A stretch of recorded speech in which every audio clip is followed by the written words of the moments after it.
Calabarzon sa 102.2 FM Infinite Radio ay ating pong binisita po rito sa tanggapan po ng ating bagong talagang Provincial Director dito sa lalawigan ng Batangas. Yan po yung nanalo na Police Colonel Meliton Salvadora. Sir, good morning at welcome po dito sa lalawigan po ng Batangas. Medyo bati lang po tayo sa ating mga taga-masubito taga-subaybay. Okay, unang-una po ay isang mainit na pagbati sa ating mga taga-subaybay, mga taga-tangkilik natin sa inyong programa sa 102.3. Ang kapulisan po ng Batangas ay mainit na bumabati ng isang magandang araw sa inyo lahat. Yes, sa unang araw, sa mga susunod pang mga araw na inyong pag-upo po rito bilang Provincial Director, umumusta lamang po kami sa pangkalahatang peace and order dito sa ating lalawigan. Opo, nito po ng mga nakaraang linggo, lalo na nung inumpisahan natin yung programa ng ating pamunuan na yung pag-i-implement ng mga baiting na pag-i-implement ng mga ordinansa na tungkol po sa yung pagbabawal sa pag-inom sa kalye, yung po mga pag-implement natin ng curfew lalo sa mga kabataan, makikita po natin na lalong bumaba ang krimen dito sa lalawigan ng Laguna. Ang lalo na-address kasi natin dyan ay yung mga homicide at saka yung mga physical injury na usually nag-uumpisa yan sa mga iba. Sir, rin po dito, rampat pa rin yung mga riding in tandem, mga criminal na gumagala po, mga gun-related problem po na ito. Ano po naman po yung mga hakbang po natin bilang pamunuan po rito para po mapigilan ang mga ganitong krimen? Opo. Yan po, unang-una nga ho, yung mas mapinaigting natin na pagbabantay lalo sa 10 oras ng gabi. Yan po, kasama na dyan ang paglalatag natin ng checkpoint. At yan po, pakikipag-ugnayan sa barangay na rumoroda tayo para i-implement yun po mga ordinansa na nakikita natin na malaki may tutulong sa pagbaba ng krimen.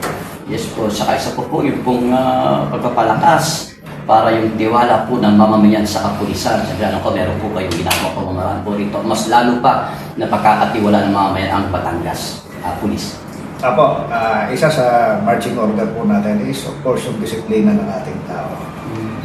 Mas paiintigin natin ang pagbabantay sa seguridad ng lalawigan ng Batangas kung ang ating mga tao ay disiplinado. Yes po, sir. Pwede niyo po transparency naman po ito pagdating po ito sa mga police operation. Ano po yung pamantayan po rito sa transparency? Pagdating naman po dyan ay open po tayo. Yan nga, sabi ko nga, isinasama natin ang ating mga katuwang sa paglilingkod ang ating mga barangay officials para po sa lahat ng mga operations natin ay nakikita nila kung ano talaga yung ginagawa ng kapulisan ng Batangas. Hindi po yung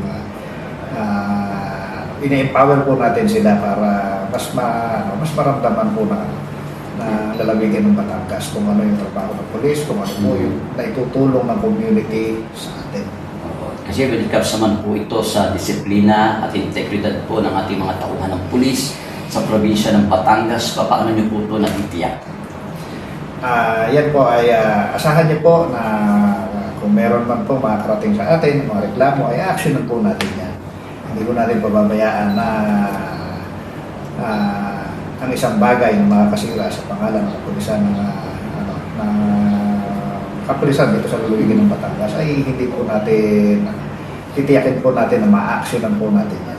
Yes, at bilang isikoy po ay Police Provincial Director po sa lalawigan ng Batangas, ano po hindi ang inyong pong prioridad dito sa lalawigan? First ang priority po talaga natin dito is mapababa ang krimen. Although talagang manageable naman po ang krimen na sa lalawigan ng Batangas, pero ang po natin dyan ay mas mapababa pa siya na sisiguraduhin natin na ang komunidad ay mararamdaman nila ang katahimikan at kapayapaan. Hindi lamang sa umaga, kahit sa hating gabi, makapaglakad sila ng matiwasay. Kaya po na nangyari po ng mga nagdaang linggo, ng magdaang buwan, kasi yung ating po mga holdapper, rampan po pumapasok po sila sa mga establishmento, like banggitin ko na po, Alphamart,